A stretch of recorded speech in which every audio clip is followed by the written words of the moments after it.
যে প্রিয় সাংবাদিক বন্ধুগণ, আজকে ট্রাইব্যুনালে 3টা ম্যাটার ছিল। একটা 2017 সালের একটা পুরাতন মামলা ছিল, যেটার আসামিরা অধিকাংশই মারা গিয়েছেন। আজকেও সর্বশেষ 2জন আসামি মৃত্যুবরণ করার কারণে তাদের ব্যাপারে কারাগার থেকে রিপোর্ট এসেছে এবং তাদের যেহেতু মৃত ব্যক্তির বিরুদ্ধে মামলা চলে না, সেই কারণে কারা কর্তৃপক্ষের রিপোর্ট অনুযায়ী সেই 2জনের বিরুদ্ধে মামলাগুলো অ্যাবেট হয়ে গেছে, অর্থাৎ সেই অংশটুকু এখন থেকে আর চলবে না। আমাদের দ্বিতীয় যে আইটেমটি ছিল সেটা ছিল উত্তরার রিলেটেড যে ঘটনা, জুলাই আগস্টের ম্যাসাকারের মামলা। সেখানে আমরা 2 মাসের তদন্ত রিপোর্ট দাখিলের জন্য সময় বৃদ্ধি করার আবেদন জানিয়েছি। আদালত সেটা মঞ্জুর করে 12ই মে পরবর্তী তারিখ নির্ধারণ করেছেন।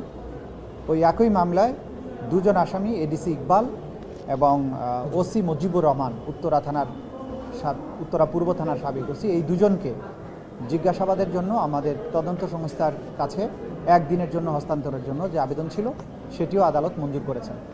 উত্তরার ব্যাপারে যেটা আমরা বলেছি যে এই জুলাই আগস্ট এই ছাত্র অভ্যুত্থান, জনতার অভ্যুত্থান চলাকালে সেখানে এই যাদের 2জনের ব্যাপারে আমরা ইন্টারোগেশন চেয়েছি, এদের নেতৃত্বে প্রায় 2 শতাধিক ছাত্র জনতাকে সেখানে হত্যা করা হয়। সে কারণে তাদের কাছ থেকে ডিটেইল তথ্য উদ্ঘাটনের জন্য তাদেরকে আমরা জিজ্ঞাসাবাদ করার জন্য অনুমতি দিয়েছি। আদালত তাদেরকে অনুমতি দিয়েছেন। ওসি মুজিবুর রহমানকে 16ই মার্চ তারিখে এবং এসি ইকবাল তাকে 18ই মার্চ তারিখে জিজ্ঞাসাবাদের জন্য অনুমতি প্রদান করেছেন। আর তৃতীয় আরেকটি বিষয় ছিল, সেটা হচ্ছে যে আরেকটা নতুন গ্রেপ্তারি পরোয়ানার ব্যাপারে। আমরা যেহেতু এই গ্রেপ্তারি পরোয়ানা 3জনের বিরুদ্ধে গ্রেপ্তারি পরোয়ানা জারি হয়েছে, তারা যাতে না পালিয়ে যেতে পারে, তাদেরকে যাতে গ্রেপ্তার করা সম্ভব হয়, সে কারণে আমরা তাদের নাম ঠিকানা বা কোনো কিছুই আদালতেও প্রকাশ্যে এগুলো পড়িনি এবং আপনাদেরকেও আমরা বলতে পারছি না। এই 3জনের বিরুদ্ধে গ্রেপ্তারি পরোয়ানা জারি হয়েছে, তাদের গ্রেপ্তার হলে তখন আমরা জানাতে পারবো যে কাদের বিরুদ্ধে গ্রেপ্তারি পরোয়ানাটা জারি হয়েছে। এইটা রামপুরা এলাকার ঘটনা। এই ছিল আজকের দিনের মোটামুটি প্রসিডিংস। জি, এরা পুলিশ কর্মকর্তা। একটা প্রশ্ন হলো যে আপনি দেখেছেন যে একটা অডিও ভাইরাল হয়েছে, শেখ হাসিনার উনি হেলিকপ্টার থেকে গুলির নির্দেশনা দিয়েছেন এবং এই ধরনের যে অডিওগুলো, এগুলো আপনারা কীভাবে ট্রাইব্যুনালে গ্রহণ করবেন, এগুলো এভিডেন্স হিসেবে নেওয়া হবে কিনা? এগুলো টেকনিক্যাল বিষয়, এগুলো আমরা প্রশ্নের জবাব দিচ্ছি না, সময় হলে দেখতে পাবেন। যা আছে অনলাইনে যা কিছু আছে তার নিয়ে আমরা ভাবছি না। সোশ্যাল মিডিয়াতে যা আসে আমাদের কানে তো আসে, আমরা শুনেছি, সেগুলো দেখবো আমরা কিভাবে কাজে লাগানো যাবে। আমরা এই বিষয়ে কোনো মন্তব্য করছি না। Thank you.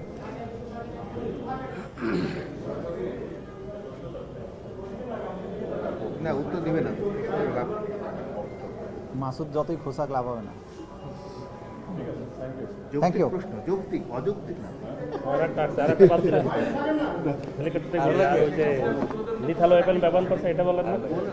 আজকে তো ওই মামলার ডেট নাই, আজকে ফিক্সড ডেটের কোশ্চেন করেন।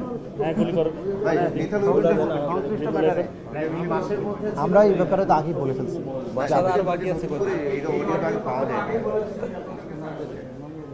আমাদের কাছে যেগুলো আসছে সেগুলোর কথা আপনাদেরকে জানাই নাই। হ্যাঁ, সেই বক্তব্য থেকে আমরা সরে আসিনি। আপনারা বলেছিলেন যে এই মাসের ভিতরে শেখ হাসিনার বিরুদ্ধে তদন্ত প্রতিবেদনটা হয়ে যাবে, আশা প্রকাশ করেছেন। সেই আশা প্রকাশের এখন কোন জায়গাতে আছে? রামপুরা অঞ্চলে। ভাই নাম সব বলে দেন, এটা বললে আরো সুন্দর হবে। Thank you.